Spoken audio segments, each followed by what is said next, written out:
And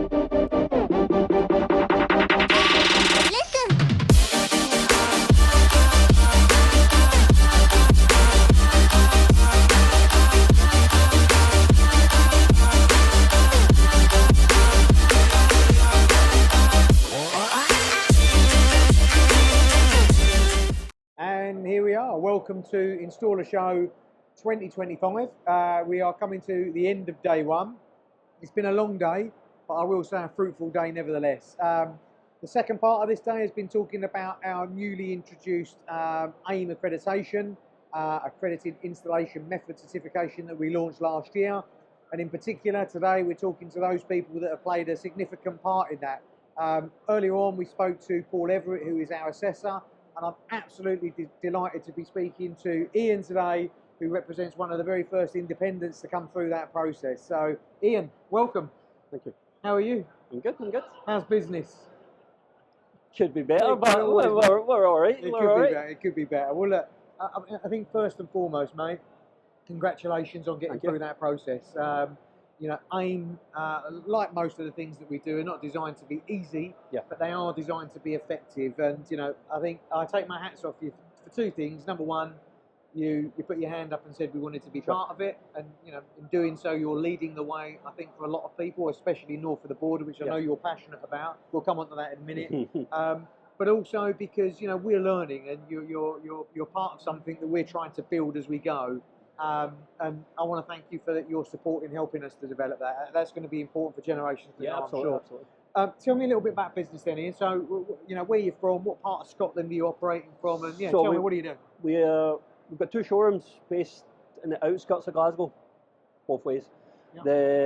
We run high-end retail and installation. So we'll design, we'll supply, we'll install.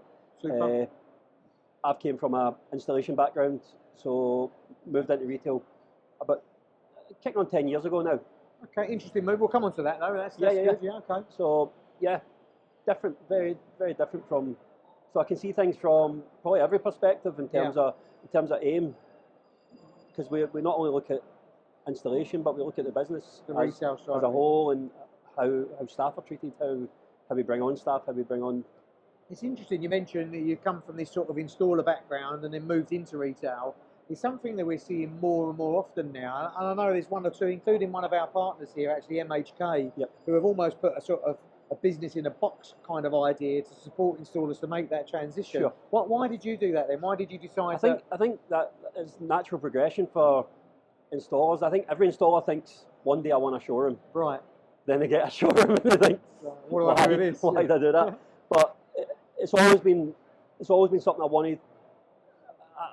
You have to give it a go, don't you, to see how it works. Then it snowballs from there, doesn't it? Well, 10 years in, it must be working then. So, and you've gone from 1 to 2 showrooms, which, you know, that's incredible, you know, and take this in the best possible spirit. But to come from an installer background, where you don't have to worry about bricks and mortar, to now not having one set of bricks and mortar, but two, and 2 staff, and everything else that goes with it, everything doubles up.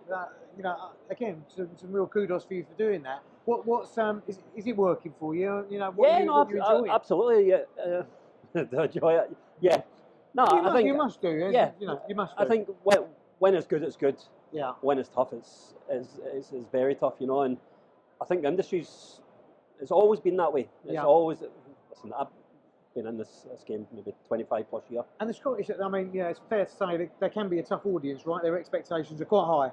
Maybe if you're not Scottish, maybe that's what it is. Maybe that's an Englishman trying to operate in Scotland. Okay, that's what it is. That's a point taken. So how is business generally then? I've worked across the UK, and I actually think clients as a whole are similar. I don't think the demographics and stuff really alters that. I think probably there's obviously little different quirks and stuff like that, but I think if you treat people well, then you'll always be all right in terms of how clients are treated, the experience of clients. So that really goes from the top of the country to the bottom of the country. There's no really wherever you are. It's not specific to Scotland. It's not specific to England. It's not, you know. So why AiM then for you? You know, you're a business that's made a relatively recent transition, you know, from installing purely into this retail proposition. Why AiM? Why did you come to the call to action? From my point of view, really you kind of set your stall out and say, I want to be the best. And I guess everybody does that. If you're not doing that, you're not really getting anywhere. You'd like to think so. Yeah, well, you would like to think so. I've always said, like, we're going to be the best, and you start picking up awards and stuff like that, and you start getting traction and your brand builds and stuff like that. AiM for me was different. It was different. It wasn't an award, but it was an achievement, which was actually, in a sense, harder to achieve than a judge saying, "Oh, that one or that one." Quite rigorous process. Yeah, absolutely. So talk me through that then. So what does that look like then? So we put the call out. Is anybody interested? You put your hand up and said we was. What happened next? Can you remember? What did we do next with you? What we done is we scheduled a call with Chris and Paul, the assessor. Yeah. Explained the process, explained what was involved. You need to be transparent from day one, because if you're not comfortable with any of these stages, everybody's wasted time, and it doesn't really work. Well, let's not do that. Yeah, it doesn't work for anybody. So I think the processes were explained. At that point I said, this is fine. I'll probably need to put some work into that, but for me that's what it's about. For me it's about developing the weak areas, not the strengths. Yeah. We all know we've got strengths in this area or that area, but let's look at the weak areas and see how we develop that. So in terms of what I was expecting, it was quite transparent for day one. What was going to happen. Very good. You know, I didn't prep any staff, I didn't prep anyone, for the reason that I wanted to be quite open and say, like, there's no point otherwise. There's no point in saying, oh, we'll hide this bit or we'll hide that bit. It has to be open for you to build your business and take it further. Yeah, absolutely. Important. So okay, so we set out our stall, we said what we were going to do, and Paul arrived and started to look at your business. He started that assessment process. How did that go then? Talk me through, what did that look like? So he turns up in the morning, then what? Yeah, so we knew from day one that it would be a 2-day process. Yeah. First day would be showroom based, looking at how we run our business, who we are as a brand, who the personnel are, what parts they play in, what roles they play, who does what happens if this happens, just actually getting the nitty gritty of the business side of things. And again, that was done in a manner that didn't feel, although it's an audit, it didn't feel like an audit. He's a good guy. Again, that's on a personal basis, he was the right man for the job. I think for your perspective. Yeah. But yeah, I think we knew that he was going to come in. We knew we were going to have to open our books and say, take a look. And nervousness around that from your point? No. I was quite open. I was quite open with Chris as well, and I said, Chris, I think these are areas I would like to develop. So it'd be good for me to invite somebody in, because as a business you don't have that. As a small business, you don't have somebody to come in and say, I don't like the way you're doing that. And who's going to take criticism? People don't take criticism. No, we don't. And especially when you built it yourself. You know, this is your baby, isn't it? At the end of the day, and when you open the doors for potential criticism, not that that's what happens, but you are. Well, it's constructive criticism, isn't it? Yeah, well, it is ultimately, and that can be quite difficult to take, really. So, were there any sort of things within what you did that Paul looked at essentially and said, look, there was some room for change there? So a couple was that expected? Yeah, absolutely. The areas that I thought might need some work, needed a little bit of work. There wasn't. You don't know what to expect. You go in that way. We open the doors and say, right, come in and have a look. Yeah. You can get an idea from Paul's reaction to how the process has gone and what he likes and what he doesn't like. And even at that stage, he's given us feedback at that point. And there was things on day one that we implemented in day two, so that was done before we even got to that stage. Very good, yeah. Ideal scenario. Silly little things, like just checking some on-site stuff that like everybody needs to have correct PPE and things like that. And it's different from site work, whereas we're working in domestic. That's something that I think that will happen. That structure isn't it's just not there, is it? It's not there, and we're all guilty of it. All small businesses are guilty of maybe not wearing steel toe caps in houses and stuff like that, and things like that. But these are things that need identified, and there's a reason behind all this. So and Paul's very good at explaining it in a way that makes you want to do it rather than forcing you to do it. Makes you come for you. Do you know what I mean? That makes.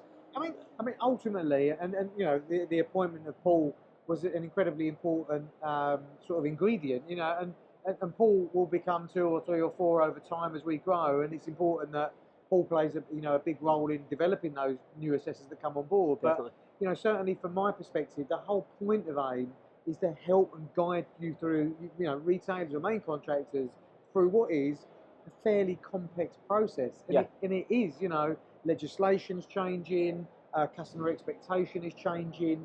We are operating in a fast-moving place, and I think it was really important for us to make sure that we had a mechanism in place that helped you through that process and didn't hit you with a big stick.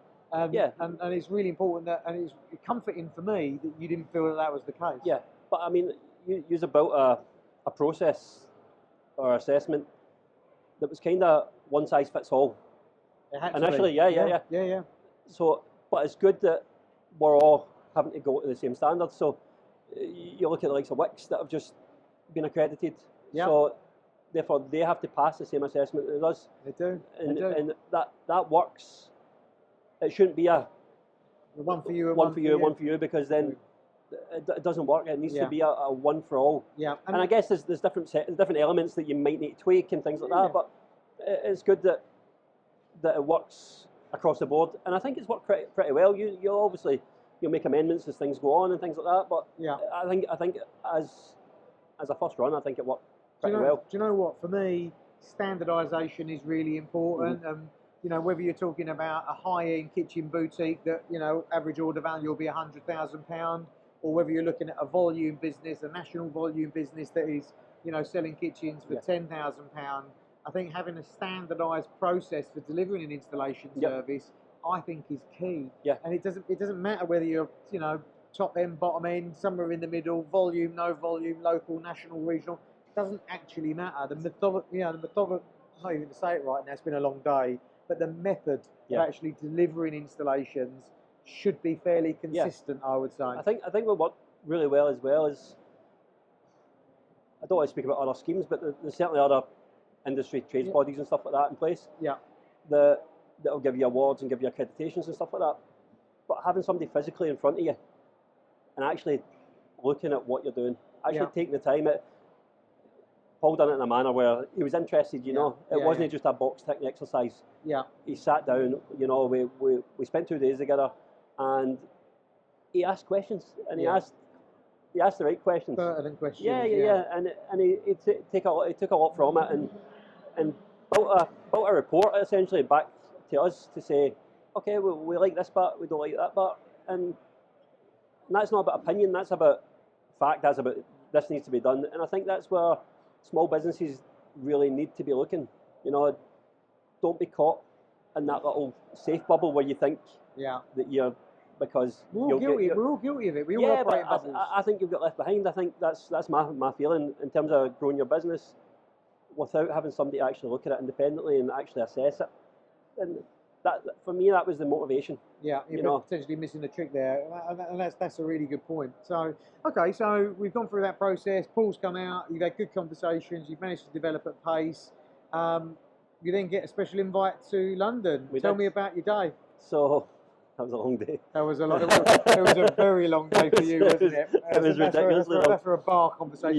Yeah. The travel wasn't the best of days for you, was it? No. But tell me about the occasion then. What did you get invited to? How did that go? So we travelled. Myself and my wife travelled down. I think it was a Monday, wasn't it? Was that Monday? Yeah, I think we travelled down on Monday morning.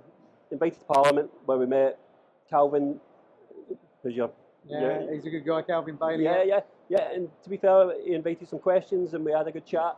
And again, he seems interested, doesn't he? He's invested in what we're all trying to do here. We're all trying to move things forward, and ultimately, the government have got houses to build, and we've got targets to reach, and that's the reality. They are interested. They have to be interested. I think Calvin is a little bit different. I'm bound to say that, but as you know that I've known Calvin for many years now, and his new sort of position in Parliament is, really useful for us and useful for him. I'm fairly certain of that as well, because they have a mandate to build more houses and to build them in a way that is robust and safe and ultimately delivers a lovely habitat for people to live in. Really, it all has to fit in as one. Yeah. And again, it's just those little building blocks and those mechanisms to make it all So we awarded you that day. So you got your certificate. We didn't have a pint. The sun came out. No, the sun came out. I had a train to catch. Yeah. That was well worth you rushing to get that. Yeah. But no, on a serious note, I thought it was a great occasion for us to celebrate, you know, the work that you put into actually achieving that. I think the bit that you haven't seen yet, and I think this is key for the accreditation process for us, is that over the next weeks, months, and hopefully years, we will look to implement a greater level of accreditation, and when changes occur, we'll support you through that change. This isn't just about rubber stamping something up front. I think it's about moving. From a business point of view and from my point of view, that it needs to be about continually develop. There's no point in saying, that's you. And you're done. And you're done. It needs to be, okay, right, how can we move this forward? As an accreditation as well. And something I look forward to as well is I'll probably change my mind closer to the date, but I look forward to next year's assessment to see how that's going to work, because again, we're going to be the first to be reassessed, aren't we? Absolutely, you will, and that's fabulous for us, because you know what we'll have done over that year is built that relationship. But clearly, what we've done through assessment and through our own processes, we've built that trust with you. And you know, trust for me is incredibly important, because we all work in the same industry. We all want the same thing, so it's important that we kind of collaborate and work together to make that happen. And trust sits at the heart of all of those relationships. And I'm really pleased that you know you feel in a position where you are trusted, and vice versa from our perspective. So that's absolutely fabulous. Look, it's been lovely having you here today. We really appreciate it. I'm sure we'll see more of you over the next 12 months. And maybe what we'll do, we'll come out to your showroom and we'll do some bits in your showroom, because having a look at your world and being immersed in your world is important for us. But as far as today's concerned, thank you very much for coming and joining us today. I really appreciate it. For everybody else, we're here for another 2 days. InstallerSHOW 2025 is off with a bang. You can catch up with all the conversation here at the BiKBBI stand by logging onto our YouTube channel at BiKBBI Go onto our website, follow the news, follow the socials, and you'll come through to the hive of conversation. But for now, thanks to Ian, thanks for you for joining, and we'll see you soon.